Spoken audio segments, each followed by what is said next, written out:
તો ડ્રગ્સનું દૂષણ ફેલાવનારાઓને હર્ષ સંઘવીનો સ્પષ્ટ સંદેશ। ડ્રગ્સના દૂષણ સામેની લડાઈ હું મજબૂતાઈથી લડીશ। યુવાધનને નુકસાન પહોંચાડનારાને છોડવામાં નહીં આવે। ડ્રગ્સના દૂષણ સામેની મારી લડાઈ ચાલુ છે। ગઈકાલે રાજ્યમાં 8 સ્થળે ડ્રગ્સ વિરુદ્ધ ઓપરેશન ચાલ્યું તેવું હર્ષ સંઘવીએ કહ્યું। ડ્રગ્સનું દૂષણ ફેલાવનાર એક લોકોને આપ જોઈ રહ્યા છો। કાલે સુરત શહેર પોલીસે એક અદ્ભુત ઓપરેશન કર્યું। ગુજરાતભરમાં કાલે 8 થી વધારે જગ્યા પર ઓપરેશનમાં સફળતા પ્રાપ્ત થઈ। ડ્રગ્સના આ દૂષણખોરો સામે મારી લડાઈ છે અને આ લડાઈ હું મજબૂતાઈથી લડીશ।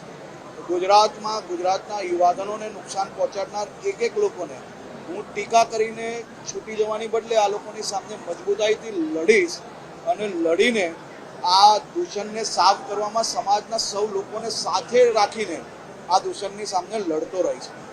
દીકરીઓને ન્યાય અપાવવા માટેનું જે ફાસ્ટ ટ્રેક કામગીરી ચાલી રહી છે એ કામગીરીમાં વધુ ઝડપ કઈ રીતે આવે તે માટે કામ કરીશ। મારી જે જવાબદારી રાજ્યના નાગરિકોએ મને આપી છે એ જવાબદારી અદા કરવા માટેનો પ્રયત્ન કરીશ।